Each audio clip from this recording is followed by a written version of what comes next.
زرمیش اندھا دھند بھاگے جا رہی تھی، بنا پیچھے مڑ کے دیکھے۔ بھاری بھرکم لہنگے کی وجہ سے اسے بھاگنے میں مسئلہ ہو رہا تھا۔ ننگے پاؤں وہ اس جگہ سے دور بھاگ رہی تھی۔ پیپرز کو ایک نظر دیکھا تو دل میں ہوک سی اٹھی کہ تبھی رات کے گپ اندھیرے میں سڑک پہ بھاگتے اس کی آنکھوں میں تیز روشنی کی شعاع پڑی۔ وہ اپنی دونوں آنکھوں پہ ہاتھ رکھے وہیں پر کھڑی ہو گئی۔ اسے بہت بری طرح چکر آئے تھے۔ آنکھوں سے ہاتھ ہٹایا تو آنکھیں خود بخود بند ہونے لگی۔ اوپر کالے آسمان کی طرف دیکھتے زرمیش نے اللہ سے دعا مانگی تھی۔ وہ نازک اعصاب کی مالک لڑکی اب مزید چلنے سے اس کے قدم انکاری ہو گئے۔ کمزور دل کی وجہ سے وہ چکرا کے وہیں زمین بوس ہونے لگی تھی۔ کچھ دیر پہلے زرمیش دلہن بنی سہاگ کی سیج پر بیٹھی اپنے انجان دولہا کا ویٹ کر رہی تھی۔ اس کا دل زوروں سے دھڑک رہا تھا۔ ڈارک میرون کلر کا لہنگا پہنے اس کا دو-آتشا روپ اس وقت قیامت برپا کر رہا تھا، لیکن وہ یہ نہیں جانتی تھی کہ ابھی کچھ ہی دیر میں اس پہ قیامت ٹوٹے گی۔ رات کے 1 بجے تک وہ یوں ہی بیٹھی رہی۔ اس کی کمر میں اب شدید درد اٹھا تھا کہ تبھی دروازہ کھلا۔ زرمیش کا دل دھک دھک کرنے لگا۔ آنے والے کے قدموں کی چاپ پہ زرمیش کو بے چینی سی محسوس ہوئی۔ یہ اتنا سج سور کے کیوں بیٹھی ہے ڈارلنگ؟ نسوانی آواز پہ زرمیش کا دل دھک سے رہ گیا۔ بیبی، یہ پاکستان کا رسم و رواج ہے، نئی نویلی دلہن تیار ہو کے لائق 16 سنگار کر کے اپنے شوہر کا انتظار کرتی ہے۔ اب کی بار ایک مرد کی آواز پہ زرمیش کا دماغ بھگ سے اڑا۔ اس نے اپنا گھونگھٹ خود ہی ہٹا دیا۔ ایک پل کو کامران کا دل اتنی خوبصورت دلہن دیکھ کے پھسل گیا۔ اسے یقین نہ آیا کہ اس کی دلہن اتنی خوبصورت ہو سکتی ہے۔ اس نے تو زبردستی یہ نکاح کیا تھا۔ وہ سٹل اسے دیکھے جا رہا تھا کہ سیم نے اسے گورا، میرا خیال ہے ہم جس کام کے لیے آئے ہیں وہ کر لینا چاہیے۔ 1 گھنٹے بعد ہماری فلائٹ ہے، ہمیں نکلنا ہوگا۔ سیم نے گھڑی پہ وقت دیکھتے عجلت میں کہا، فلائٹ؟ کیسی فلائٹ اور کیسا کام؟ زرمیش بیڈ سے اترتی اپنا بھاری بھرکم لہنگا سنبھالتے ان کے سامنے کھڑی ہوتی پوچھنے لگی۔ یس شیور۔ کامران نے اپنے ہاتھ میں پکڑے پیپرز کو ایک نظر دیکھا۔ یہ رہا ہماری آزادی کا پروانہ۔ وہ پیپرز زرمیش کے سامنے لہرائے۔ میں کامران خلیل اپنے پورے ہوش و حواس میں زرمیش مرتضیٰ کو طلاق دیتا ہوں، طلاق دیتا ہوں۔ آخری الفاظ کہتے طلاق کے پیپرز زرمیش کے منہ پہ مارے۔ وہ پتھرائی نظروں سے انہیں دیکھ رہی تھی۔ ان پیپرز کو دیکھتی وہ اپنی قسمت کا یہ کھیل سمجھنے کی کوشش کر رہی تھی۔ اب سے تم آزاد ہو اور ہم بھی۔ کامران نے کہتے سیم کو محبت سے دیکھا اور اسے خود سے قریب کر لیا۔ ڈارلنگ، وہ بیچاری تو ابھی بھی شوق میں ہے، اسے بتاؤ نا ہمارے پاس بارے میں، سیم نے اشتیاق سے کامران کو کہا۔ زرمیش مرتضیٰ، یہ سیماب ہے، میری بیوی۔ اور تو میں کون ہوں؟ زرمیش نے ان کے پیپرز کو دیکھتے رندے لہجے میں پوچھا۔ تم؟ سیم نے اس کی طرف افسوس کی نظر سے دیکھا۔ تم پہلے ایک مہرہ تھی اور اب ایک طلاق یافتہ۔ سیم کی بات پہ زرمیش کا دل بری طرح کانپا۔ اس نے پتھرائی ہوئی نظروں سے ان دونوں کو دیکھا جو اس وقت کے فرعون ثابت ہوئے تھے۔ کامران نے سیم کو اپنی طرف کھینچتے اس کے ہونٹوں پہ قابض آتا اسے کس کرنے لگا تھا۔ زرمیش نے اپنی آنکھیں سختی سے میچ لی۔ آنسو ٹوٹ کے گالوں پہ بہے۔ گہرے سانس لیتے سیم نے زرمیش کی جانب دیکھا۔ چلیں darling, we are getting late. ایک دوسرے کی باہوں میں باہیں ڈالے وہ دونوں کمرے سے نکلے، جبکہ زرمیش کو اپنے پیروں پہ کھڑے رہنا اب مشکل ہو رہا تھا۔ وہ ان پیپرز کو کانپتے ہاتھوں سے اکٹھا کرتی، ان پہ لکھی تحریر کو پڑھتے اپنے نصیبوں کو رونے لگی۔ وہ کس سے کچھ کیا کہتی؟ اس کو اپنی ہی ماں نے ڈبویا تھا۔ اس نے تو بس ماں کو منع نہیں کیا تھا، اس کو اتنا حق دیا ہی نہیں گیا تھا کہ وہ انکار کر سکے۔ گھر کا ہر فیصلہ اس کی ماما ہی تو کرتی آئی تھی۔ اس کی زندگی کا یہ فیصلہ بھی نسرین بیگم نے خود اپنی مرضی سے کیا تھا۔ اب کس سے کہوں، کہاں جاؤں؟ اس کا دماغ معوف ہو رہا تھا۔ آنٹی نصرت، وہ یہاں بس انہیں جانتی تھی۔ وہ اس کی ماما کی دوست تھی اور 2 سے 3 بار ان کے گھر آئی تھی اور اپنے بیٹے کامران کے لیے پسند کر لیا تھا۔ مجھے نصرت آنٹی کے پاس جانا ہے۔ وہ اپنے آنسو پونچھتی سارے پیپرز ہاتھ میں اٹھائے کمرے سے باہر نکلی۔ ایک لمبی راہداری کو دیکھتی وہ سوچ میں پڑ گئی کہ کس طرف جائے۔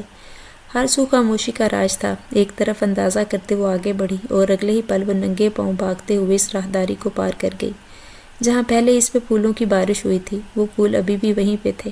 سامنے کمرے سے اسے مختلف آوازیں سنائی دی۔ وہ اس کمرے کی جانب بڑھی۔ یہ کیا کر دیا کامران نے؟ نصرت آنٹی سر تھامے بیٹھی تھی۔ بھابی فکر نہ کریں، آپ یہ پانی پئیں۔ زبیدہ نے انہیں پانی کا گلاس تھمایا۔ ابھی کچھ دیر پہلے وہ نکل کے گیا تھا اور سب باتیں ماں کو بتا کے جہیز کے لیے 50 لاکھ وہ ساتھ لے گیا تھا۔ ہائے، اب کیسے فیس کروں گی سب کو؟ وہ لڑکی تو اپنے گھر والوں کو سب بتا دے گی، ہمیں کون بچائے گا؟ نصرت آنٹی سر تھامے وین کر رہی تھی۔ آپ اس لڑکی کو بھی غائب کروا دیں۔ سنی نے اپنی ممانی کو مشورہ دیا۔ کیا کہہ رہے ہو؟ غائب کروا دوں؟ کہاں غائب کروا دوں اس کو؟ نصرت بیگم نے سنی کی طرف متوجہ ہوتے کہا۔ زرمش جو اندر کمرے میں آنے ہی والی تھی، ان کی بات سنتے ہوئے اس کے قدم وہی جم گئے۔ مطلب وہ اس کے ساتھ کچھ بھی کر سکتے تھے؟ دیکھیں میری بات سن لیں ممانی جان، جیسے کہ کامران بھائی یہاں سے جا چکے ہیں تو ہم زرمش کو بھی یہاں سے بھیج دیتے ہیں۔ کہہ دیں گے کہ دونوں میاں بیوی سرپرائز ہنی مون کے لیے ملک سے باہر چلے گئے ہیں۔ سنی کی بات سنتے نصرت بیگم چونک گئی۔ بات میں دم تو ہے، لیکن کیا وہ مانیں گی ہماری بات؟ کہیں گے بات کرواؤ ہماری بیٹی سے، پھر اوہو فکر نہ کریں، اس کے بعد میں دیکھیں گے۔ میں نے جو سمجھایا ہے اس پر سوچیں۔ پر بیٹا اس لڑکی کو غائب کیسے کریں؟ زبیدہ سنی کی والدہ بھی ہم خیال ہوئیں۔ یہ آپ مجھ پہ چھوڑ دیں، اسے میں اپنے پاس اپنے فارم ہاؤس لے جاؤں گا اور وہاں رکھوں گا زندگی بھر۔ وہ کمینی ہنسی ہنستا رہا۔ اس کا پہلے ہی دل آ گیا تھا زرمش پہ، اس کی خوبصورتی دیکھتا وہ خود بے اختیار کھو چکا تھا۔ اب اتنا سنہرا موقع وہ ضائع نہیں کرنا چاہتا تھا۔ بھلے وہ اس کی دلہن نہیں بنی تھی، لیکن دلہن تو بنی ہوئی تھی نا، اور جس کے لیے وہ دلہن بنی تھی وہ تو اسے چھوڑ کے دوسرے ملک بھاگ گیا۔ اب اس بیچاری نے کتنے ارمان سجائے ہوں گے آج کی رات کے لیے۔ اب ان ارمانوں کو سنی پورا کرے گا۔ سنی دل ہی دل میں سوچتا کمرے سے باہر نکلتا راہداری عبور کرتا کامران کے کمرے کے پاس پہنچا۔ دل بے انتہا خوش ہو رہا تھا۔ بنا نکاح کے دلہن مل رہی تھی سجی سجائی سیج کے ساتھ۔ اس کے بعد ہی وہ زرمش کو اپنے فارم ہاؤس پہ لے جاتا۔ جیسے ہی اس نے دروازہ کھولا سامنے کوئی نہیں تھا۔ سنی نے پورا روم چھان مارا لیکن زرمش کہیں نہ تھی۔ اس نے سختی سے مٹھیاں بھینچی اور چلاتا ہوا واپس باہر نکلا۔ ممانی مما، وہ غصے سے باہر آ گیا تھا۔ کیا ہوا؟ کیوں چلا رہے ہو؟ نصرت بھیڑ سے گھبرا کے باہر نکلی۔ بھاگ گئی ہے وہ، سنی نے نفرت و حقارت سے کہا۔ کیا کہا؟ بھاگ گئی؟ ایسے کیسے بھاگ گئی؟ اسے تو راستوں کا علم بھی نہیں۔ نصرت بیگم سر پکڑ کے رہ گئی۔ زیادہ دور نہیں گئی ہوگی، جاؤ جا کے دیکھو اسے، زبیدہ نے بیٹے سے کہتے نصرت کو سنبھالا۔ اب ہم گئے زبیدہ، وہ پہنچ جائے گی اپنے ماں باپ کے پاس، پھر ہم کس کو جواب دیں گے؟ ہائے کامنان، یہ کیا کیا تم نے؟ نصرت بیگم نے بین ڈالنا شروع کر دیا۔ زرمش چھپ کر کار پورچ میں بیٹھی تھی۔ طلاق کے پیپرز اس کے ہاتھ میں تھے جنہیں وہ مٹھی میں دبائے آنسو بہاتی بار بار گال رگڑ رہی تھی۔ نہ جانے کن لوگوں میں پھنس گئی ہوں میں، نکاح کے بعد ہی طلاق دے دی اور اب یہ دوسرا عزت پہ وار کرنا چاہ رہا تھا۔ زرمش نے اپنے اللہ سے مدد مانگی۔ وہ معصوم تو ماں کی ضد کی بھینس چڑھ گئی تھی۔ اسی لمحے سنی باہر آتا دکھائی دیا۔ زرمش نے چھپ کر اسے دیکھا جبکہ وہ وہاں موجود اکا دکا ملازموں کو آواز دیتا زرمش کو ڈھونڈنے کا کہہ رہا تھا، کیونکہ رات کے 1 بجے سب ملازم جا چکے تھے۔ صرف 1-2 ملازم ہی وہاں موجود تھے جو ان کے قابل اعتبار ملازم تھے۔ کچھ دیر گزری تھی کہ سنی اپنی گاڑی میں بیٹھا گیٹ کھلواتا باہر نکلا تھا۔ زرمش کو وہاں سے نکلنے کا یہی موقع صحیح لگا۔ وہ چپکے سے آگے بڑھتی گیٹ تک پہنچی۔ سنی کی گاڑی نکل چکی تھی۔ گیٹ پہ چوکیدار گیٹ بند کر رہا تھا کہ زرمش گیٹ کو دھکا دیتی وہاں سے باہر بھاگی۔ چوکیدار اسے دیکھتا رہ گیا۔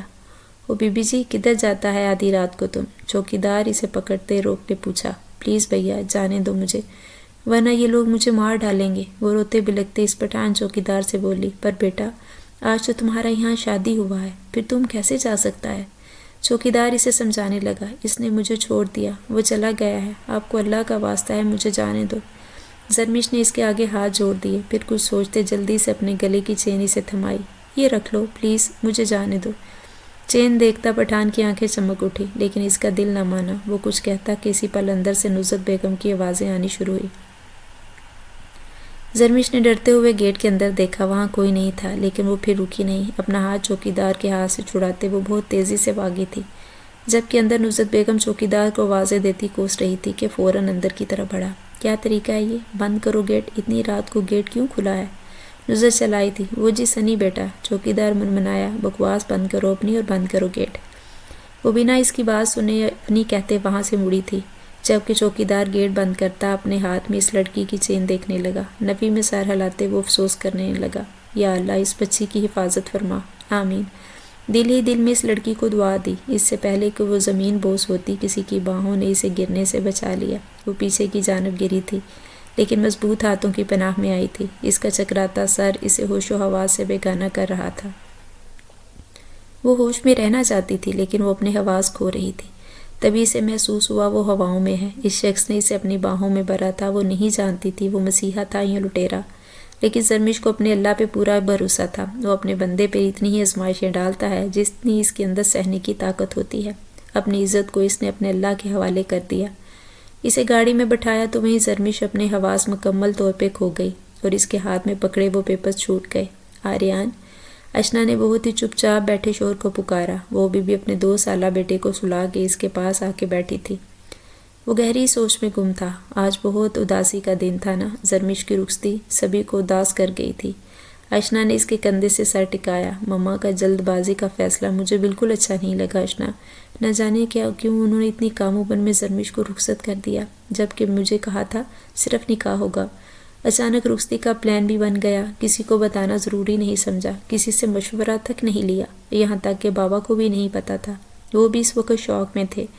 آریان اپنے اندر کا غصہ اتار رہا تھا۔ پھپھو نے بالکل صحیح نہیں کیا، لیکن ہم میں کوئی بھی اس کے خلاف نہیں جا سکتا۔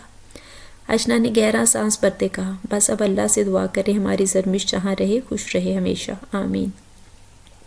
آریان نے دل سے کہا اور موبائل اٹھاتے زرمش کو کال ملانے لگا۔ ارے کیا ہو گیا ہے آریان، اتنی رات گئی کال مت کریں، اچھا نہیں لگتا، صبح کر لیجیے گا۔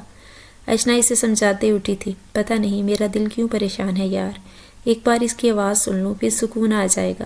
آریان بے بسی سے بولا۔ اشنا نے فون اس کے ہاتھ سے لے کر ایک طرف رکھا۔ صبح صبح کیجیے گا، آج سارا دن کام کر کے تھک گئے ہوں گے، ریسٹ کریں۔ اشنا نے اس کا سر تکیے پہ رکھتے مدھم آواز میں کہا، جبکہ اشنا کے ہاتھ اب آریان کے سر پر تھے اور وہ اس کا سر دبا رہی تھی۔ آریان نے آنکھیں مود لیں تو کچھ پل اپنے دماغ کو سکون دینے لگا۔ اشنا نے اس کی بھاری ہوتی سانسیں محسوس کی تو اس کے ماتھے پہ بوسہ دیتی وہ مسکراتے اٹھی تھی۔ اور آج کی رات مرتضیٰ ہاؤس رکے تھے، جبکہ آریان کی اپنی مرضی سے شادی کی وجہ سے نسرین بیگم نے آریان کو گھر سے نکال دیا تھا اور آریان اب الگ گھر لے کے آتا تھا جو کہ مرتضیٰ ہاؤس سے قریب ہی تھا، لیکن زرمش کی شادی کی وجہ سے وہ یہاں تھا۔ زرمش اس کی اکلوتی بہن تھی اور اس کی خاطر اس نے شادی کے تمام انتظامات خود کیے تھے، صرف اپنے باپ کے کہنے پر، جبکہ ماں سے ابھی بھی اس کی بول چال بند تھی۔ وہ اشنا کو بالکل پسند نہیں کرتی تھی، اسی وجہ سے حالانکہ وہ ان کے بھائی کی بیٹی تھی، لیکن پھر بھی آریان کا اپنی من مرضی سے اشنا سے محبت کا اظہار ان کے انا کو ٹھیس پہنچا گیا، جس کی وجہ سے وہ آریان اور اشنا کی شادی کے خلاف ہو گئی۔ لیکن آریان نے بھی اپنی منوا کے ہی دام لیا۔ نسرین بیگم نے آریان کی شادی کے لیے یہی شرط رکھی تھی کہ وہ شادی کر کے اس گھر میں نہیں رہ سکتا، اس وجہ سے آریان کو شادی کے بعد گھر سے جانا پڑا۔ مرتضیٰ ہاؤس بہت خوبصورت اور دلکش بنگلہ تھا، جس کی باغ دوڑ نسرین بیگم کے ہاتھ میں تھی۔ وہ جو چاہے جس طرح چاہے فیصلہ کر سکتی تھی۔ مرتضیٰ صاحب کے بڑے بھائی رضا صاحب تھے، جو تھے تو بڑے اور انہیں گھر کا سربراہ کی حیثیت دینی ہی چاہیے تھی، لیکن انہیں وہ حیثیت حاصل نہیں تھی، اور وجہ تھی نسرین بیگم۔ اسی لیے وہ اپنے بیٹے کے ساتھ یہ گھر چھوڑ کر بہت پہلے ہی جا چکے تھے۔ مرتضیٰ ہاؤس پہلے رضا ہاؤس ہوتا تھا۔ مرتضیٰ صاحب اور رضا صاحب کی شادی ایک ساتھ ہوئی تھی، لیکن نسرین بیگم کی چھوٹی بہن سعدیہ کی شادی رضا صاحب سے ہوئی تھی، جبکہ نسرین بیگم بڑی تھی۔ ان کی شادی چھوٹے بھائی مرتضیٰ سے ہوئی تھی، پر انہیں اپنا بڑا پن جتانا تھا۔ وہ بڑی بہن تھی اور سعدیہ پہ اپنا ایک روب رکھا۔ پورے گھر پہ انہوں نے اپنا قبضہ جما لیا۔ رضا صاحب سادہ طبیعت کے مالک تھے، ویسے ہی سعدیہ بیگم کی تھی۔ ان کا پہلا بیٹا ہوا جس کا نام انہوں نے سعد رکھا، لیکن نسرین کو وہ ایک آنکھ نہ پایا، کیونکہ نسرین بیگم سے پہلے سعدیہ ماں بن گئی تھی۔ وہیں جب نسرین بیگم کو امید لگی تو سعد کو نمونیا کی شکایت ہو گئی اور وہ جانبر نہ ہو سکا۔ سعدیہ بہت روئی، لیکن اللہ کی مرضی کے آگے کسی کی نہیں چلتی۔ نسرین کے گھر آریان کی پیدائش ہوئی تو اس کے 3 سال بعد اللہ نے سعدیہ کی گود بھر دی۔ زاویار رضا کی پیدائش پہ سعدیہ بہت خوش تھی، لیکن بیٹے کی پیدائش کے بعد سعدیہ بریسٹ کینسر کے مرض کا شکار ہوتے ہوئے جہان فانی سے کوچ کر گئی۔ سعدیہ کی اچانک موت نے سب کو ہلا کے رکھ دیا تھا۔ اس سب میں رضا صاحب بہت زیادہ اپسیٹ ہو گئے تھے، لیکن اپنے بیٹے کی خاطر وہ جینے لگے تھے۔ لیکن بزنس وغیرہ سب کچھ مرتضیٰ صاحب کے ہینڈ اوور کر دیا، پر انہیں اس چیز کی بالکل فکر نہیں تھی۔ وہ اپنے بھائی پہ آنکھ بند کر کے بھروسہ کرتے تھے۔ انہیں پسند تھی تو انہیں نسرین بیگم پسند نہیں تھی، جن کے پورے گھر میں اجارہ داری تھی اور ہر فیصلہ ان کی من مرضی سے ہوتا تھا۔ اور ایک دن انہوں نے رضا ہاؤس کا نام چینج کر کے مرتضیٰ ہاؤس رکھ دیا۔ سعدیہ کی پہلی اولاد آریان کی پیدائش کے 4 سال بعد عادل کی پیدائش ہوئی۔ 2 بیٹوں کی ماں بن کے وہ تو پھولے نہ سما رہی تھی، بہت زیادہ خوش تھی، لیکن سال بعد ان کی زندگی میں زرمش آ گئی۔ زرمش ایک بہت پیاری اور معصوم اور دلکش بچی تھی. اس کی گولڈن آنکھیں اور گولڈن بال اسے غیر معمولی طور پر خوبصورت بناتے تھے. اس کے بڑے گلابی ہونٹ اور اس میں بلا کی کشش تھی جس کی وجہ سے ہر کوئی اس کی جانب کھینچا چلا جاتا تھا. اس سب کے باوجود نسرین بیگم نے کبھی اسے اپنی گود میں نہیں اٹھایا تھا کیونکہ انہیں لڑکیوں سے محبت نہ تھی. وہ صرف بیٹوں کی ماں کہلوانا پسند کرتی تھی. وہ اپنے باپ کی سب سے قریب تھی اور انہی کی بدولت وہ پڑھائی میں یونی تک پہنچ گئی تھی، ورنہ نسرین بیگم کا ارادہ تو اسے ایف اے کے بعد ہی رخصت کرنے کا تھا. لیکن زرمش کو پڑھنے کا بہت شوق تھا. ایک دن ان کے بہت قریبی دوست ان کو ملی اور انہوں نے اپنے بیٹے کی شادی کا ذکر چھیڑا. وہیں پہ نسرین بیگم کو اپنی بیٹی کا خیال آیا تو وہ ان کے بیٹے کے ساتھ اپنی بیٹی کا رشتہ کر دیں گے. تو پھر انہیں زرمش بہت پسند آ گئی. چٹ منگنی اور پٹ بیاہ والا کام انہوں نے کیا جبکہ گھر میں کوئی بھی اس رشتے سے خوش نہیں تھا. لیکن نسرین بیگم کسی کی بھی بات کو ملحوظ خاطر نہ رکھتے ہوئے اپنی مرضی کرتی گئی اور سب کو نکاح کا بول کر عین نکاح کے ٹائم رخصتی بھی کر دی، جس وجہ سے آریان اور اس کے بابا پریشان سے تھے. ملائکہ اس لڑکی کو ہوش کب آ جائے گا؟ سینے پہ بازو باندھے وہ پرکشش مرد اس وقت انتہائی سنجیدگی سے اپنی دوست ڈاکٹر ملائکہ سے پوچھ رہا تھا. کچھ کہا نہیں جا سکتا. دیکھتے ہیں شاید یہ لڑکی کسی ڈپریشن میں چلی گئی ہے جس وجہ سے اس کو ہوش نہیں آ رہا. میں نے انجیکشن تو دیا ہے لیکن پھر بھی شاید تھوڑا وقت لگ جائے اس کو ہوش میں آنے میں، ملائکہ نے بستر سے اٹھتے ہوئے کہا، جبکہ زیڈار کی نگاہیں بستر پہ بے ہوش پڑے اس وجود کی طرف تھی جو دلہن کے لباس میں اچانک سے اس کی گاڑی کے سامنے آ گئی اور وہ جو آج ایک خاص میٹنگ کے لیے آسٹریلیا جا رہا تھا. اس لڑکی کی وجہ سے وہ سب پلان ملتوی کر گیا. فکر نہیں کرو، آ جائے گا ہوش، ملائکہ نے اسے مسکراتے ہوئے کہا. زیڈار کے گہرا سانس خارج کیا. ملائکہ جا چکی تھی جبکہ وہ اب گہری سوچ میں گم تھا کہ یہ لڑکی کون تھی اور کہاں سے آئی تھی، اسی کی گاڑی کے سامنے ہی کیوں آئی تھی. اب وہ آسٹریلیا بھی نہیں جا سکا تھا اور اب جانا بھی افورڈ نہیں کر سکتا تھا جب تک اس لڑکی کا راز کھل نہیں جاتا کہ وہ کون تھی. ماریا کی کال پہ کال. زیڈار نے کال ریسیو کی. زیڈار کہاں ہیں آپ؟ فلائٹ کا وقت ہو گیا ہے، ہمیں نکلنا ہے ابھی. ماریا کی پریشان کن آواز سنتا وہ چپ سا ہو گیا. ماریا میں نہیں جا پاؤں گا، تمہیں اور سبحان کو ہی جانا ہوگا اس میٹنگ کے لیے، مجھے کچھ ضروری کام آ گیا ہے. زیڈار کی بات پہ ماریا کا منہ بنا. وہ اکیلے سبحان کے ساتھ جانا نہیں چاہتی تھی لیکن زیڈار نے فیصلہ کر لیا تھا تو سبھی جانتے تھے کہ ایک بار وہ جو فیصلہ کر لیتا ہے پھر اس سے پیچھے نہیں ہٹتا. کیا ہوا؟ کیا کہہ رہا تھا؟ وہ نہیں آئیں گے؟ انہیں کوئی ضروری کام ہے، ہمیں جانے کا بولا. ماریا نے گہرا سانس بھرتے فلائٹ کی اناؤنسمنٹ سنی. سبحان جو زیڈار کو کال ملانے لگا تھا اناؤنسمنٹ سنتا ماریو کے لیے آگے بڑھ گیا. وہ جانتا تھا یہ میٹنگ زیڈار کے لیے کتنی امپورٹنٹ تھی. آج نہ صحیح اور کل بھی آ سکتا تھا. میٹنگ 2 دن بعد تھی. فی الحال ان دونوں کو نکلنا تھا. جہاز نے آسٹریلیا کی اڑان بھری تو ماریا نے نفی میں سر ہلاتے گہرا سانس بھرتے ایک نظر ساتھ بیٹھے سبحان کو دیکھا جو اپنے کان پہ ہینڈ فری لگاتا اب آنکھیں مودے سیٹ کے ساتھ ٹیک لگا گیا تھا جیسے وہ اکیلا ہو. اس سڑیل کے ساتھ مجھے یہ سفر کرنا پڑے گا. او مائی گاڈ، کاش زیڈار آپ آ جاتے، اس کی سڑی شکل نہ دیکھنی پڑتی. اور وہ جو سمجھ رہی تھی کہ وہ کانوں میں ہینڈ فری لگایا اب ارد گرد سے بے خبر ہے، یہ اس کی بھول تھی. وہ سب سن رہا تھا اور اس نے اپنی آنکھیں کھولتے ماریو کو غصے سے گورا. اپنی زبان کو کنٹرول کرو. وہ دانت چباتے بولا تو ماریا نے اسے منہ چڑھایا. آج ریسیپشن تھا تو سبھی تیاریوں میں مصروف تھے. آریان صبح سے 10 کالز کر چکا تھا لیکن زرمش کال ہی پک نہیں کر رہی تھی. اوہو آریان، چلیں بھی، دیر ہو رہی ہے، وہاں چل کے بات کر لیتے ہیں. اشنا نے اپنے بیٹے ازمیر کو اٹھایا. آریان سے کہا. وہ بھی ریسیپشن کے لیے ہی نکل رہے تھے کہ نسرین بیگم کی کال آئی جسے سنتے وہ یکدم پریشان سی ہو گئی. وہ اپنی قیمتی ساڑی کا پلو سنبھالتے واپس گھر کے اندر داخل ہوتے سب کو واپس اندر بلانے لگی. انہوں نے ریسیپشن کینسل کر دیا ہے، بے مشکل کہا. کینسل کر دیا ہے؟ لیکن کیوں؟ آریان غصہ ضبط کرتے بولا. وجہ تو نہیں بتائی لیکن وہ خود بھی پریشان سی تھی. وجہ اپنے پاس رکھے، وہ ہم پھر بھی جائیں گے اپنی بہن سے ملنے. آریان نے صاف لفظوں میں اپنا فیصلہ سنایا. ابھی انہوں نے منع کیا ہے آریان کہ ہم وہاں نہ آئیں، وہ خود آ رہے ہیں. نسرین بیگم نے اپنے اوپر قابو پاتے ہوئے کہا. اور زرمش؟ آریان کی ٹون ابھی بھی زرمش پہ اٹکی تھی. ظاہری بات ہے وہ ہوں گی نا، وہ تو پہلے ہے. مرتضیٰ صاحب زرمش کے لیے کل سے پریشان تھے. وہ چاہ کر بھی اپنی پریشانی کس سے شیئر نہیں کر پا رہے تھے. ان کی آنکھوں میں بار بار زرمش کا چہرہ آن سماتا تھا. بیوی کی ضد کے آگے وہ چپ تو ہو گئے تھے لیکن دل ان کا سخت دکھا ہوا تھا. ہمیں ان کا انتظار کر لینا چاہیے، دیکھ لیتے ہیں کیا کہنا ہے انہیں. اشنا نے آریان کو کام ڈاؤن کرتے کہا اور پھر وہ سب بے چینی سے ان کا انتظار کرنے لگے. بھیا یہ زرمش کا نمبر بند کیوں آ رہا ہے؟ عادل پریشانی سے بولا۔ بس بہت ہو گیا، 3 گھنٹے ہو گئے ان کا ویٹ کرتے، نہ ہی ان کی کوئی خبر ہے اور نہ ہی زرمش کا فون لگ رہا ہے۔ مجھے ابھی اسی وقت اپنی بہن چاہیے۔ سنا آپ سب نے؟ آریان کی آواز کافی اونچی ہو گئی تھی۔ نسرین بیگم کچھ بولنے لگی کہ اسی لمحے نصرت بیگم اپنی نند زبیدہ اور سنی کے ساتھ ان کے گھر داخل ہوئی۔ انہیں دیکھ وہ سب چپ ہو گئے۔ زرمش کہاں ہے؟ آریان کا پہلا سوال۔ نصرت بیگم نے زبیدہ کی جانب دیکھا۔ آپ کی بیٹی بھاگ گئی ہے۔ ان کے الفاظ پہ مرتضیٰ ہاؤس کے مکینوں پہ جیسے بم آن پڑا تھا۔ یہ کیا بول رہی ہیں آپ؟ مرتضیٰ صاحب غصے سے آگے بڑھے کہ نسرین نے انہیں راستے میں روک لیا۔ ہاں تو بھاگ گئی ہے وہ کسی یار کے ساتھ۔ اگر وہ اس شادی سے راضی نہیں تھی تو کیوں؟ بس بہت ہو گیا۔ خبردار جو میری بہن کے بارے میں ایک بھی غلط لفظ کہا تو زبان کھینچ لوں گا۔ آریان غصے سے چلاتے ہوئے بولا۔ اس کی آواز پہ سبھی کا دل سہما۔ وہیں مرتضیٰ صاحب کے دل میں شدید ٹیس سی اٹھی۔ مومانی سچ کہہ رہی ہیں، وہ رات کے اندھیرے میں ہی بھاگ گئی۔ ساری رات ہم سب انہیں ڈھونڈتے رہے اور کامران بھائی شرم کے مارے گھر چھوڑ کے چلے گئے۔ اتنا برا سلوک سنی بھی اب ان کے ہم زبان ہوا۔ آپ لوگ جھوٹ بول رہے ہیں، ہماری بہن زرمش معصوم ہے، وہ ایسا کر ہی نہیں سکتی۔ عادل بھی دانت کھچکھچاتے بولا۔ چپ رہو تم سب، اگر زرمش باغی نہیں ہے تو کہاں ہے؟ وہ کیوں جھوٹ بولیں گے؟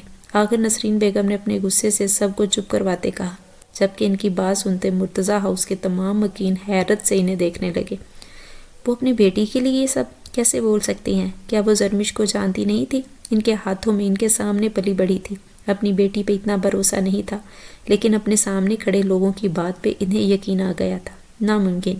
اگر دنیا کے سب لوگ آ کر بھی یہ کہیں گے تو بھی آریان مرتضیٰ یقین نہیں کرے گا۔ میری زرمش معصوم ہے، وہ ایسا کرنا تو دور وہ سوچ بھی نہیں سکتی۔ آریان غراتے ہوئے بولا۔ میری زرمش؟ مرتضیٰ صاحب کا ہاتھ دل پر گیا اور وہ لڑکھڑائے تھے۔ سب ان کی جانب بھاگے، جبکہ نصرت اور زبیدہ آنکھوں کے اشاروں سے ایک دوسرے کو کچھ کہتی باہر نکل گئی تھی۔ سنی وہیں کھڑا رہا۔ بابا آپ میری زرمش؟ وہ معصوم ہے، اکلاتے ہوئے بولے۔ ان کا سانس اٹک رہا تھا۔ عادل گاڑی نکالو۔ آریان چلایا تھا اور کچھ ہی دیر میں وہ ہاسپٹل میں تھے۔ ڈاکٹرز مرتضیٰ صاحب کو ICU میں لے گئے تھے۔ ان کی حالت بہت کریٹیکل تھی، ان کو ہارٹ اٹیک آیا تھا۔ آریان کا دل بہت بری طرح پریشان ہو رہا تھا۔ ایک طرف بہن کا نہیں پتہ چل رہا اور دوسری طرف بابا۔ اس کی آنکھوں میں آنسو جلملائے۔ عادل بھائی کے پاس آتا اس کے کندھے پہ ہاتھ رکھ گیا تو وہ چھوٹا تھا، لیکن وہ حوصلہ رکھے ہوئے تھا۔ آریان عادل کے گلے لگا۔ کچھ نہیں ہوگا بھائی، بابا کو۔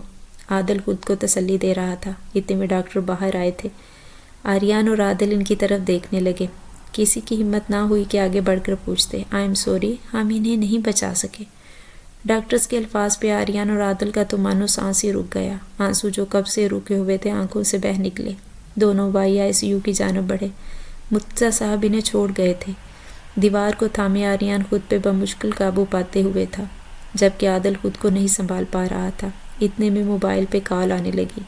اشنا کی کال تھی، جسے آریان اٹینڈ نہیں کر رہا تھا، لیکن آریان کو ایک انسان نے اطلاع دینی تھی اور وہ تھے اس کے تایا جان، جن کا کب سے تعلق توڑا جا چکا تھا۔ ہاں، وہ اپنے بیٹے کو لے کے مرتضیٰ ہاؤس چھوڑ کے جا چکے تھے۔ کہاں؟ کوئی نہیں جانتا تھا، پر کچھ بھی کر کے آریان کو انہیں ڈھونڈ کے اطلاع کرنی تھی۔ مرتضیٰ ہاؤس جو ایک دن پہلے خوشیوں کا سما پیش کر رہا تھا، اگلے دن وہاں گھر کے سربراہ کی میت رکھی ہوئی تھی۔ نسرین بیگم تو سکتے میں بیٹھی تھی۔ ان کے شوہر کیسے اچانک سے انہیں چھوڑ گئے، انہیں تو یقین ہی نہیں آ رہا تھا۔ آریان ماں کے گلے تک نہ لگا۔ آج ماں سے وہ مزید بدگمان ہوا تھا۔ اس سب کا قصوروار وہ ماں کو ہی سمجھتا تھا۔ ساری رات گزر گئی، لیکن اس لڑکی کو ہوش نہ آیا۔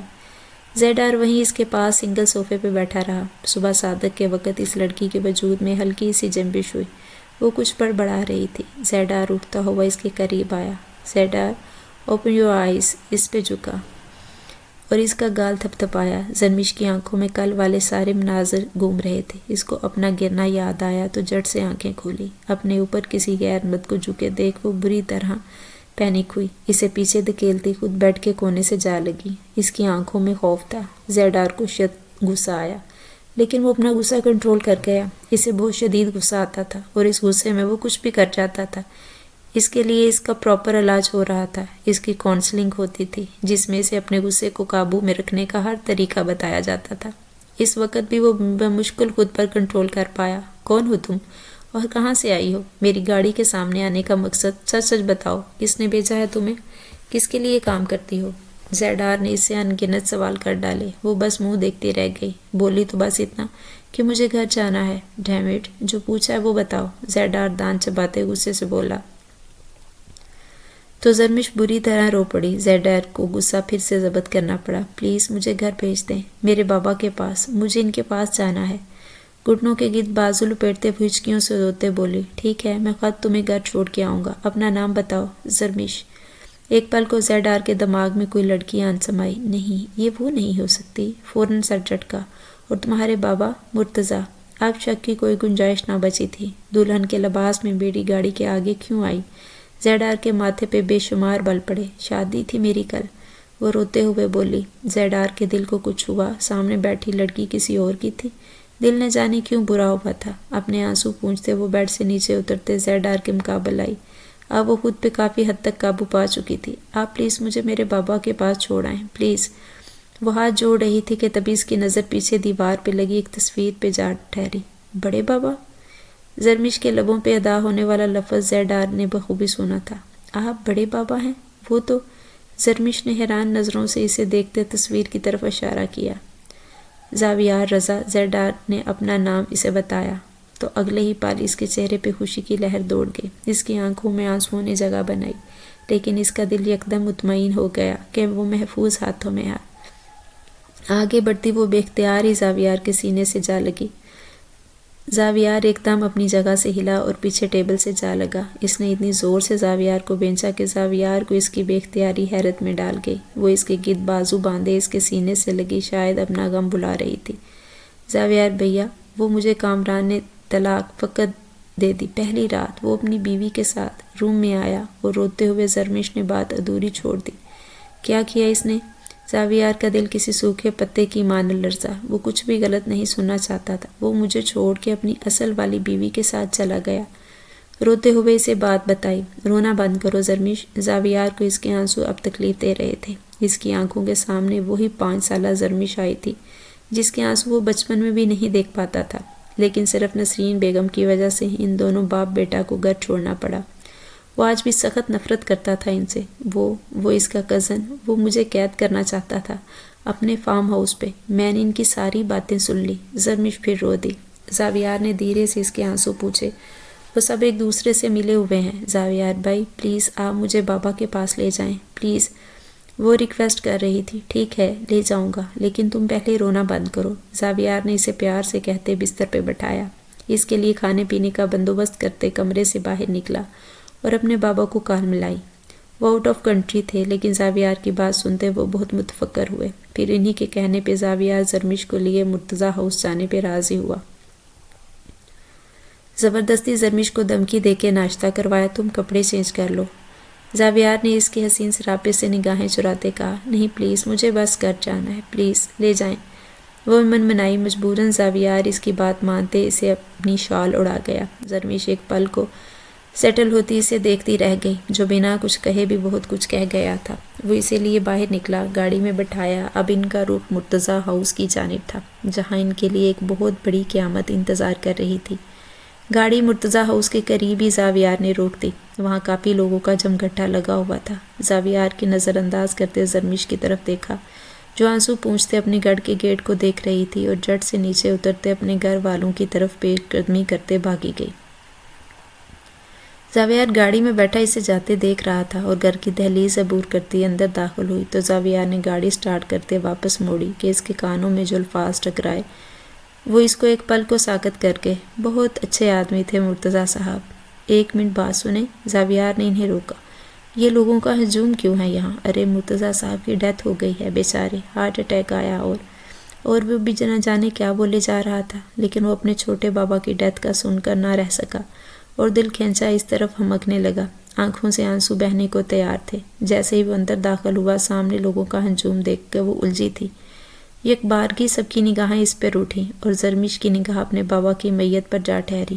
اس کو لگا وہ کھلے آسمان کے نیچے آ گئی ہو، جہاں ہر طرف تپتی دھوپ تھی۔ وہ لڑکھڑاتے قدموں کے ساتھ آگے بڑھی، ارد گرد سب کا ہوش بلائے صرف اپنے بابا کی میت کو دیکھ رہی تھی، جن کا چہرہ ڈھکا ہوا تھا۔ وہ لہرا کر ان کے پاس پہنچتے زمین بوس ہوئی، کانپتے ہاتھوں سے چہرے سے کپڑا ہٹایا اور پورا جسم لرزنے لگا۔ اسی پل نسرین بیگم نے اسے وہاں سے کھینچ کے اٹھایا اور کھینچ کے تھپڑ اس کے چہرے پہ لگایا۔ وہ پتھرائی نظروں سے گالوں پہ رکھے ماں کو دیکھنے لگی۔ کیوں آئی ہو اب یہاں سب برباد کر کے؟ کیوں آئی ہو؟ وہ چلا رہی تھی۔ وہاں موجود سب مہمان انہیں دیکھ رہے تھے، جبکہ نصرت اور زبیدہ کا رنگ فک ہوا تھا۔ مما، اس نے بولنے کے لیے لب کھولے، لیکن نسرین بیگم کا ایک اور تھپڑ اسے پڑا۔ پھپھو، اشنا نے آگے بڑھ کر روکا۔ آریان اور عادل وہاں موجود نہ تھے، مرد سب مردان خانے میں تھے۔ بیچ میں مات آؤ تم، یہ ہمارے گھر کا معاملہ ہے۔ نسرین بیگم سخت غصے میں چلائی تھی۔ اشنا کا ہتک کے مارے رنگ سرخ ہو گیا۔ اس نے زرمش کا ہاتھ تھام رکھا تھا، جبکہ سب کی نظریں اس پر ہی ٹکی تھی۔ لو، پہلے شادی کے بعد شوہر کے گھر سے بھاگ گئی اور غم میں باپ مر گیا اور اب واپس لوٹ آئی ہے۔ زبیدہ نے زہر اگلا۔ زرمش ان کی بات سنتے سر نفی میں ہلانے لگی۔ آپ کون ہیں اور اندر کیسے جا رہے ہیں؟ عادل نے زاویار کو گھر کی دہلیز پہ روکا تھا، جبکہ زاویار کا دھیان اندر کی جانب تھا، جہاں اس کے چھوٹے بابا کی میت تھی۔ عادی کون ہے؟ پیچھے سے آریان کی آواز سنائی دی تو زاویار مڑا، اور دونوں ایک دوسرے کی پہچان گئے تھے۔ بہت زیادہ بدلاؤ کہاں آیا تھا دونوں میں۔ آگے بڑھ کر دونوں ایک دوسرے کے گلے لگے۔ زاویار نے اس کو تھپکی دی۔ یہ وقت کچھ بھی کہنے کا نہ تھا، دکھ ہی اتنا بڑا تھا۔ ابھی وہ واپس میں کچھ بات کرتے کہ اندر سے شور کی آواز سنتے وہ اندر کی جانب بڑھے۔ آریان سامنے کا منظر دیکھ کر دنگ رہ گیا۔ اسے کہو یہ چلی جائے یہاں سے، ورنہ میں اسے جان سے مار دوں گی۔ قاتل ہے یہ اپنے باپ کی۔ نسرین بیگم اپنے حواس میں نہیں تھی۔ آریان نے آگے بڑھ کر زرمش کو تھاما اور اپنے سینے سے لگایا۔ ایک تماشا سا لگ رہا تھا مرتضیٰ ہاؤس میں۔ بھیا، بھیا، بابا، وہ بلک بلک کر رو دی۔ آریان، اسے کہو یہ چلی جائے یہاں سے، مجھے اس کی شکل بھی نہیں دیکھنی۔ وہ بپھر رہی تھی۔ ان کی دوست عذرا نے انہیں سنبھالا ہوا تھا۔ اشنا افسوس سے سر ہلاتے انہیں دیکھنے لگی کہ اس کی نظر دروازے سے اندر آتے زاویار پہ اٹھی۔ وہ وہیں دک رہ گئی۔ مما پلیز، بہن ہے وہ میری، بیٹی ہے آپ کی، یوں تو مت بولیں پلیز۔ بابا کا جنازہ ہو لینے دیں، اس کے بعد بات کرتے ہیں، آریان نے انہیں سمجھایا۔ اس کی بات کا ہی اثر تھا کہ وہ خود پہ قابو پاتی چپ ہو گئیں۔ زاویار نے ایک نظر اس عورت پہ ڈالی جو آج بھی نہیں بدلی تھی۔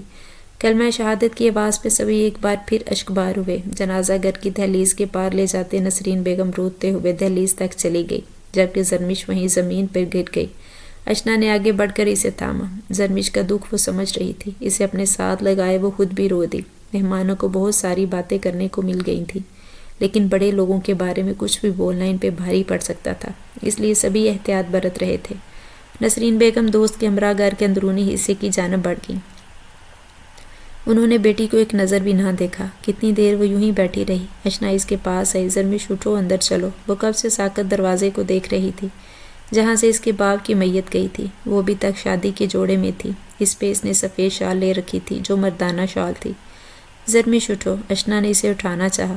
وہ مکان کے انداز میں اٹھتی اس کے ہمراہ اندر چلی گئی، جہاں صرف نسرین بیگم، اس کی دوست عذرا، نصرت اور زبیدہ بھی موجود تھی۔ زرمش کو دیکھتی وہ پھر آپے سے باہر ہوئیں۔ یہ پھر آ گئی، اسے کہو یہ چلی جائے، منحوس کھا گئی اپنے باپ کو۔ ان کی بات پہ زرمش نے آنسو روکتے اپنی ماں کو دیکھا۔ وہ واقعی اس کی سگی ماں تھی۔ آج پہلی بار زرمش کو شک گزرا۔ پھپھو پلیز سنبھالے خود کو۔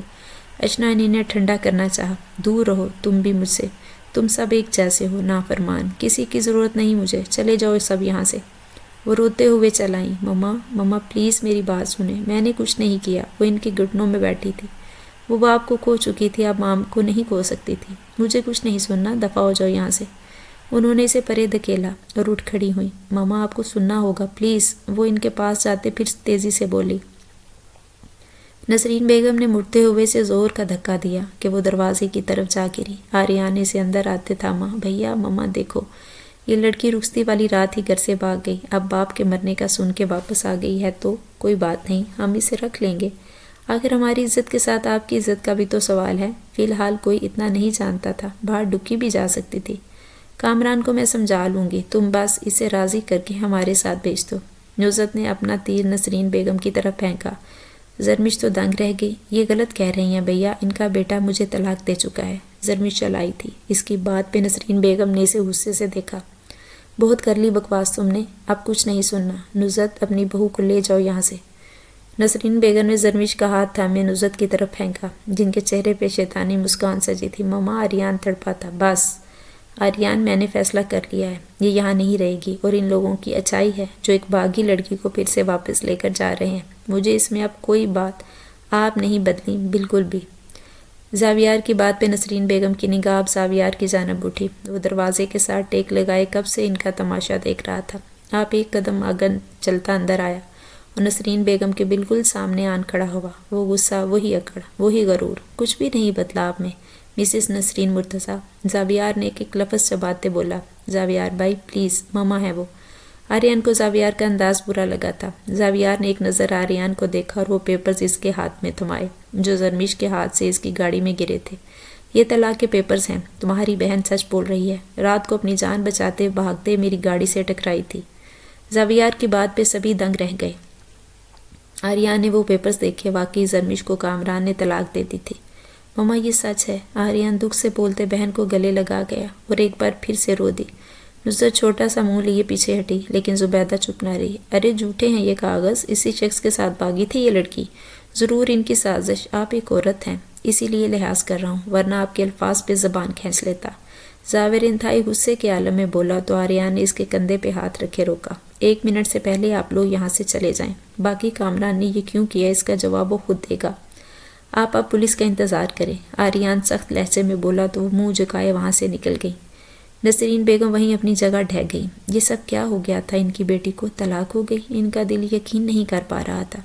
زرمش نے ساری بات آریان کو بتا دی۔ سنی کا ذکر کرتے وہ پھر رو دی۔ زاویار نے لب بینچے، بس میرا بچہ اب رونا نہیں، ان سب لوگوں کو اپنی کی کا انجام بھگتنا ہوگا۔ آریان نے اس کا سر اپنے سینے پہ رکھا۔ زاویار اٹھ کے باہر آ گئے اور اب اس کا سامنا نہیں کر سکتا تھا۔ وہ طلاق یافتہ تھی اور عدت میں۔ عدت کا معاملہ بہت نازک ہے، دونوں میاں بیوی خلوت میں ایک ساتھ نہیں رہے، لیکن لوگوں کی نظر میں ان کی رخصتی ہوئی تھی اور ایک رات بعد وہ طلاق لے کے واپس آئی۔ اس پہ عدت واجب نہیں، پر وہ عدت کر رہی تھی، وہ اس میں گناہ بھی نہیں، اس لیے اس بات کو لائٹ نہیں کیا جائے، وضاحت کر دی گئی ہے۔ اس لیے وہ باہر آتا اشنا کو دیکھ کر رکا۔ اشنا بھی سے دیکھتی اس کی جانب بڑھی۔ مجھ سے کیوں چھپایا سب؟ وہ شکوہ کناں انداز میں بولا۔ اشنا اور زاویار دونوں کا رابطہ بہت پہلے سے تھا، جب وہ دونوں اتفاقاً ایک یونی میں اکٹھے پڑھائی کر رہے تھے۔ 1 سال وہ ساتھ رہے، اس کے بعد زاویار آسٹریلیا چلا گیا، لیکن اشنا سے رابطہ نہ توڑا۔ اشنا نے اپنی اور آرانیہ کی شادی کی پکچرز بھی زاویار کو سینڈ کی تھی، جس وجہ سے زاویار آرانیان کو پہچانتا تھا۔ پچھلے 2 ماہ سے اشنا اس کے ساتھ کوئی رابطہ نہیں رکھا تھا، اور کیوں نہیں رکھا تھا یا زاویار کو پتہ چلا تھا۔ کیسے ہو تم؟ اشنا نے اسے دھیمے لہجے میں پوچھا۔ مجھ سے یہ سب کچھ چھپا کے تمہیں کیا ملا؟ زاویار نے اس سے شکوہ کیا تو وہ سر جھکائے، وہ اس کی بات سنتی سر چٹک گئی۔ بتانے لائق کچھ ہوتا زاویار تو بتاتی۔ جانتے نہیں ہو تم نسرین پھوپھو کو کہ وہ کیسی ہیں؟ سب کچھ برباد ہو گیا۔ اشنا میں نے تم سے زرمش کے بارے میں جب بھی پوچھا تم نے یہی کہا کہ وہ پڑھ رہی ہے، لیکن اچانک سے اس کی شادی، یہ جانتے ہوئے کہ زرمش میرے لیے کیا ہے اور اس کے باوجود تم نے اس کی شادی کا مجھے نہیں بتایا، کیا یہ غلط نہیں؟ کیا تم میرے جذبات سے ناواقف تھی؟ زاویار کا لہجہ تیز ہوا۔ زاویار کے پیچھے آریان کو کھڑا دیکھ اشنا نے لب بینچے۔ اس کے لیے میں تمہیں معاف نہیں کروں گا، یاد رکھنا۔ زاویار اسے کہتا ہوا پلٹا، آریان کو دیکھ کے ایک لمحے کو رکا، لیکن پھر لمبے لمبے ڈگ بھرتے ہوئے گاڑی کی دہلیز کو عبور کر گیا۔ دونوں ماں بیٹی عدت میں تھی۔ زرمش کی عدت 3 ماہ 10 دن اور نسرین بیگم 4 ماہ 10 دن کی عدت میں تھی۔ نسرین بیگم کو اپنی غلطی کا شدت سے احساس ہوا تھا، لیکن ان کے ہاتھ میں بہت کچھ چھوٹ گیا تھا۔ آریان نے ان تمام عرصے میں کامران کو ڈھونڈنے کی سر توڑ کوشش کی، لیکن وہ نہ ملا۔ اس کی فیملی کو بھی نہیں پتا تھا کہ وہ کہاں ہے۔ پولیس ابھی بھی کامران کو ڈھونڈ رہی تھی۔ آریان کا زاویار سے رابطہ تھا اور آسٹریلیا جا چکا تھا۔ جب اس کے بڑے بابا ایک بار مرتضیٰ ہاؤس آئے تھے سب سے ملنے، اس کے بعد وہ وہاں نہ گئے، اور آریان چاہتا تھا کہ اس کے بڑے بابا اور زاویار گھر واپس لوٹ آئیں۔ زرمش یہاں آؤ۔ اشنا نے اسے کچن میں کھڑے گمسم دیکھا تو پکارا۔ وہ اچھے بچوں کی طرح اس کے پاس آئی اور آج پہلے سے کافی بہتر اور بہت نکھری نکھری سی لگ رہی تھی۔ آج تمہاری عدت مکمل ہو گئی ہے زرمش، جو ہونی تھی نہیں چاہیے تھی، پر تم نے اللہ کی خوشنودی کی خاطر یہ کیا، اپنی رضامندی سے، لیکن تمہارے ساتھ جو کچھ ہوا اس کے ذمہ دار ہم سب ہیں۔ اشنا کی آنکھیں آنسوؤں سے بھرنے لگی۔ آپ کیوں رو رہی ہیں بھابھی؟ اس سب میں آپ کا تو کوئی قصور نہیں، برا وقت تھا سو گزر گیا، مجھے کوئی کسی سے گلا شکوہ نہیں ہے۔ زرمش کی نرم کو آواز پہ اشنا کا دل دکھا۔ وہ چھوٹی سی نازک سی لڑکی اتنی مضبوط اعصاب کی ہو گئی، اشنا کو اندازہ نہ تھا۔ کاش کہ وہ ایک بات زاویار کو بتا دیتی، شاید یہ سب کچھ نہ ہوتا۔ کہیں نہ کہیں وہ خود کو بھی قصوروار سمجھ رہی تھی۔ چلو آؤ، کھانا لگ گیا ہے، پھوپھو کے پاس چلتے ہیں، وہ بھی کافی اداس ہیں آج۔ مرتضیٰ انکل کے جانے کے بعد تو بالکل ہی بدل گئی ہیں، وہ غصہ، وہ انکار، وہ رہی ہی نہیں۔ آپ صحیح کہہ رہی ہیں بھابھی، ماما بدل گئی ہیں، اور یہ بدلاؤ بہت اچھا ہے، ورنہ بابا کو کھونے کے بعد ماما کو نہیں کھو سکتی تھی میں۔ زرمش کی آنکھوں میں آنسو بہر آئے۔ اسی لمحے آریان اندر داخل ہوا اور ان دونوں کو گلے لگے دیکھ ایک گہرا سانس بھر گیا۔ ارے بھیا آپ آ گئے، زرمش نے آریان کو دیکھتے ہی چہکتے ہوئے کہا اور فوراً اس کے گلے جا لگی۔ آریان کے دل میں سکون سا اترا، اس کی بہن اب مسکرا رہی تھی، اسے اور کچھ نہیں چاہیے تھا۔ میری جان، میری گڑیا، ہر وقت یوں ہی ہنستی مسکراتی رہا کرو، تمہارے بھائی کو خوشی ہوتی ہے۔ آریان نے اس کے ماتھے پہ لب رکھتے کہا، میں خوش ہوں بھائی، آپ آدی اور مما میرے ساتھ ہیں، بھابھی میرے ساتھ ہیں، اب سب میرے ساتھ ہیں، میں بہت خوش ہوں۔ زرمش نے آریان کی تسلی کے الفاظ بولے، جبکہ اس کا دل کس قدر ٹوٹا ہوا تھا یہ صرف وہی جانتی تھی۔ اس کے قدم اندر کمرے کی جانب بڑھے تو آریان اشنا کو نظر انداز کرتا ہوا اپنے کمرے کی جانب بڑھ گیا۔ جس دن سے زاویار یہاں سے گیا تھا تب سے آریان نے اس سے بات چیت کرنا بہت کم کر دی تھی، بس ضرورت کی بات کرتا تھا، جبکہ ان دونوں کے بیچ میں ایک عجیب سا کھچاؤ آ گیا تھا جسے اشنا نے محسوس تو کیا لیکن وہ خاموش تھی۔ آریان اس سے کچھ پوچھتا تو شاید وہ سب کچھ اس کو بتا دیتی، لیکن آریان کا یہ برتاؤ اسے بہت برا لگا تھا۔ اس نے صرف زاویار کی آخری بات سنی تھی، لیکن کیا وہ اشنا سے ساری بات نہیں پوچھ سکتا تھا؟ روم میں آئی تو آریان جمعہ کی تیاری کر رہا تھا۔ اپنے سفید کپڑے نکالتے وہ باتھ روم میں گھسا۔ اشنا وہیں اس کے انتظار میں بیٹھ گئی۔ وہ چاہتی تھی آریان اس سے بات کرے اور وہ بھی آریان کو سب کچھ بتا دینا چاہتی تھی، پر آریان اسے موقع ہی نہیں دے رہا تھا۔ باہر آتے ہی اس نے اشنا پہ بنا ایک نظر ڈالے اپنے سوئے ہوئے بیٹے کی جانب دیکھا۔ اس کے ماتھے کو چومتے اس نے نرم و ملائم گالوں کو ہاتھوں سے چھوا۔ اسے اپنا بیٹا بہت عزیز اور بہت پیارا تھا۔ آریان، مجھے آپ سے کچھ بات کرنی ہے، اشنا نے اس کی جانب دیکھتے ہوئے کہا۔ نماز کے لیے دیر ہو رہی ہے، واپس آ کے سنتا ہوں، وہ روکھے انداز میں کہتے ہوئے کمرے سے باہر نکل گیا۔ اس کا رخ اپنی ماں کے کمرے کی جانب تھا۔ ان سے ملتا وہ مسجد کے لیے نکل گیا۔ اشنا اٹھ کر اندر کی جانب بڑھ گئی۔ وہ جانتی تھی آریان ابھی بھی اس سے بہت کچھ سننے کے موڈ میں نہیں تھا۔ وقت تھوڑا اور آگے سرکا، حالات بدل گئے تھے۔ گھر کے تمام فیصلے اب آریان ہی لیتا تھا۔ نسرین بیگم شوہر کی وفات کے بعد بہت بدل گئی تھی۔ سب سے زیادہ پیار وہ زرمیش اور ازمیر سے کرنے لگی تھی۔ پاکستان واپس جانا ضروری ہے کیا؟ اس پروجیکٹ کو ابھی مکمل ہونے میں وقت لگے گا۔ سبحان اور ماریا زاویار کو ایئرپورٹ پہ سی آف کرنے آئے تھے، تو تم دونوں کس لیے رکھا ہے؟ باقی کا کام تم دونوں مکمل کرو، زاویار نے مسکراتے ہوئے کہا۔ ہاں بھائی، اب تو زاویار رضا عرف زیڈار شادی کریں گے، ماریا نے چھیڑا۔ ہاں تو تم دونوں کر کے بیٹھ گئے ہو، اب میں نہ کروں؟ زاویار کا کہکا جاندار تھا۔ نہ بھائی، ہم نہیں روکتے، آپ جائیں، اور ہماری طرف سے نیک خواہشات آپ کے ساتھ ہیں، سبحان نے پیار سے کہتے زاویار کو گلے سے لگایا۔ اناؤنسمنٹ ہو رہی تھی اور انہیں اللہ حافظ کہتا آگے بڑھ گیا۔ ہاں، وہ اپنی اصل زندگی کے پاس واپس لوٹ رہا تھا۔ یہ 5 سے 6 ماہ کا عرصہ اس نے کیسے گزارا یہ وہی جانتا تھا۔ اب مزید وہ اپنے سے دور نہیں رہ سکتا تھا۔ ازمیر کے ساتھ وہ پودوں کو پانی دے رہی تھی کہ اچانک بارش ہونے سے وہ گارڈن میں کھڑی بری طرح بھیگ گئی۔ ازمیر کو گود میں اٹھانے کے لیے آگے بڑھی کہ 3 سالہ ازمیر نے اس کی طرف پانی کا پائپ کرتے اسے مکمل بھگو دیا۔ یہ کیا کیا میر؟ وہ برا سا منہ بناتے بولی، جبکہ میرا کھلکھلا کر ہنس دیا۔ میر کے ساتھ وہ بھی ارد گرد کا ہوش بلائے بچی بنی بارش میں بھیگنے لگی۔ سب کچھ بلا کے اس وقت وہ اپنی زندگی کو انجوائے کر رہی تھی، وہ سب جو بہت پہلے کرنا چاہتی تھی، لیکن ماں کی سختی کی وجہ سے وہ کبھی سانس بھی اونچا نہیں لیتی تھی۔ آج وہ کھل کے جی رہی تھی۔ وہ پوری بھیگی ہوئی تھی جب مین گیٹ سے ایک گاڑی انٹر ہوئی، لیکن زرمش کو اس طرف پیٹ تھی۔ وہ میر کو بارش میں بھگوتی اب پائپ سے ہلکا ہلکا پانی بھی اس پہ گرا رہی تھی۔ گاڑی میں بیٹھے رضا صاحب و زاویار نے یہ نظارہ دیکھا تو زاویار سر کھجاتا رخ پھیر گیا۔ لگتا ہے اس پری کو جلد ہی اپنے گھر لانا ہوگا۔ بیٹیوں کے دم سے گھر میں کتنی رونق ہوتی ہے۔ وہ خوشی سے بولتے گارڈ سے نیچے اترتے اندر کی جانب قدم بڑھا گئے، جبکہ وہ زاویار اس کی بار مڑ کے اس بھرپور نگاہ سے دیکھتا گاڑی سے اترتا اس کی جانب بڑھا۔ میر خود بھی بھیگ گئے اور مجھے بھگو دیا، اب میں تھک گئی، چلو اندر چلتے ہیں۔ وہ پائپ ایک طرف گراتے میر کو گود میں اٹھانے کے لیے پھر سے آگے بڑھی کہ پانی پہ بری طرح پھسلتے ہوئے پیچھے گرنے لگی۔ زاویہ جو سینے پہ ہاتھ باندھے کھڑا اسے فرصت سے نہار رہا تھا، اس کے لڑکھڑا کے پیچھے گرنے پہ فوراً اسے تھاما۔ زرمش اپنے سامنے زاویار کو دیکھتے گنگ رہ گئی۔ وہ تو چلا گیا تھا آسٹریلیا، پھر کب لوٹا؟ وہ سیدھی ہوتی اس سے دور ہوئی۔ آپ کب آئے؟ وہ سر جھکائے اپنی خفت مٹاتے بولی، جبکہ زاویار کی نظروں سے سخت کنفیوز ہو رہی تھی۔ آج ہی لوٹے ہیں؟ تم ان 5 ماہ میں کافی چینج ہو گئی ہو۔ وہ اسے ایک نگاہ دیکھتا اپنا رخ بدل گیا تھا۔ اس وقت اس کے جس کی تمام رعنائیوں کو دیکھنا زاویار کے بس کی بات نہ تھی۔ اس وقت وہ دونوں ہی بھیگ گئے تھے۔ بارش رک تو گئی تھی لیکن اب ٹھنڈی ہوائیں چل رہی تھی۔ میر نے اسے پکارا تو وہ اس طرف مڑی اور اسے گود میں بھر لیا۔ پلیز اندر چلیں۔ وہ اسے دیکھتی اپنی نگاہیں زمین پہ گاڑ گئی، جبکہ زاویار اسے رخ پھیرے زیر لب مسکراتا اندر بڑھ گیا۔ اندر کا ماحول رضا صاحب نے زعفران بنا دیا تھا۔ نسرین بیگم ان سے جھجک رہی تھی، ماضی میں ہوئی اپنی غلطیوں کی وجہ سے وہ شرمندہ تھی۔ بھابھی چھوڑے ساری باتیں، بس منہ میٹھا کریں، آج سے آپ کی زرمش ہماری ہے، رضا صاحب نے مٹھائی اشنا کے ہاتھ میں تھماتے کہا۔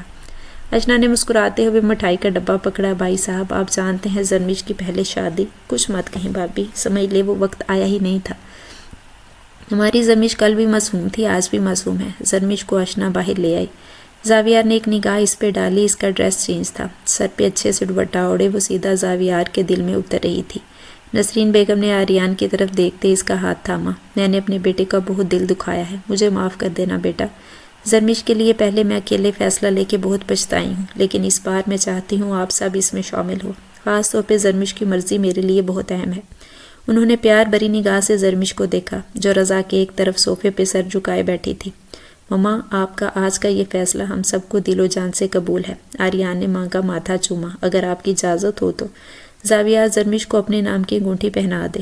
رضا صاحب جیب سے انگوٹھی کی ڈبی نکالے زاویار سمیت سب کو حیران کر گئی۔ نسرین بیگم اور آریان کی رضامندی کے ساتھ زرمش کی شرماہٹ نے ماحول کو کافی خوشگوار بنا دیا تھا۔ دھیرے سے وہ اس کی انگلی میں انگوٹھی پہنائی۔ سب نے خوشی کا اظہار کیا۔ عادل نے ان سب کی کچھ تصویریں کلک کی۔ نسرین بیگم کی آنکھوں میں آنسو بھر آئے۔ آج تمہارے بابا ہوتے تو اپنے بھائی کو دیکھ کر کتنا خوش ہوتے۔ اپنی بیٹی کا گھر بستہ دیکھ وہ اداسی سے بولی۔ آریان نے گلے سے لگایا۔ مجھے ایک بار ان کی قبر پہ لے چلنا آریان، نسرین بیگم گلوگیر لہجے میں بولی تو آریان نے انہیں سینے سے لگاتے اس بات میں سر ہلایا۔ آریان پلیز میر کو پکڑ لیں یار، مجھے تیار نہیں ہونے دے رہا، بار بار میرا جھمکا اتار دیتا ہے، اشنا جھنجھلاتے ہوئے انداز میں بولی۔ آج زرمش کی بارات تھی اور سبھی تیاریوں میں مصروف تھے، بس فرق صرف اتنا تھا کہ آج کی شادی میں سب کا دلی اطمینان تھا، جبکہ مرتضیٰ صاحب کی کمی سب محسوس کر رہے تھے۔ آریان نے اپنے بیٹے کو گود میں اٹھایا اور دوسرے ہاتھ سے پلٹ کے جاتی اشنا کو اپنی طرف کھینچا۔ You are looking so beautiful, اس کے گال پہ لب رکھتے دھیرے سے کہا تو اشنا سر جھکائے دھیما سا مسکرائی۔ ان دونوں کے بیچ کی غلط فہمی زاویار نے ہی دور کی تھی۔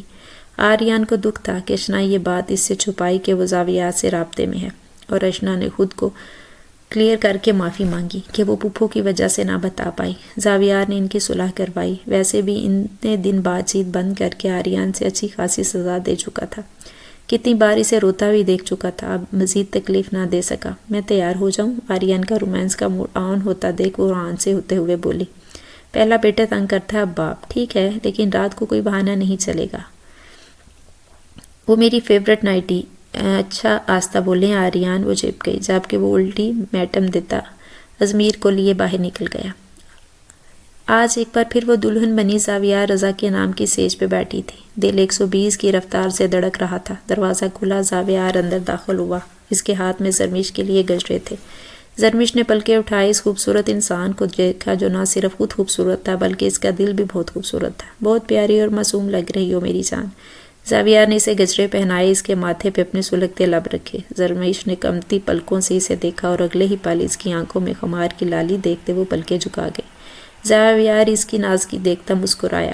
زاویار پلیز بتائیں نا، آپ لے کے جا رہے ہیں؟ یہاں تو بہت اندھیرا ہے، مجھے ڈر لگ رہا ہے۔ اس کے ساتھ جلدی جا رہی تھی، وہ ایک راہداری سی تھی اور وہ جگہ بہت خوفناک سا منظر پیش کر رہی تھی۔ زرمش کو آج صبح صبح زاویار کچھ بتائے بنا اپنے ساتھ یہاں لے آیا تھا۔ زرمش زاویار کے ساتھ چلتے ایک قدم اس سے آگے بڑھ رہا تھا کہ ایک کمرے کے پاس جا کے زاویار رکا اور دھیرے سے اس کا دروازہ کھولا۔ یہ میری جان کی منہ دکھائی، زاویار نے دھیرے سے اس کے ماتھے پہ لب رکھتے ہوئے کہا۔ زرمش کی آنکھوں میں حیرت امنڈ آئی۔ اگلے ہی پل لائٹ آن ہوئی تو سامنے کا منظر اس کا دل دہل گیا۔ ایک چیئر پہ کامران رسیوں سے باندھا ہوا تھا جبکہ دوسری چیئر کے ساتھ اس کی بیوی۔ ہاں یہ وہی عورت تھی، سیم۔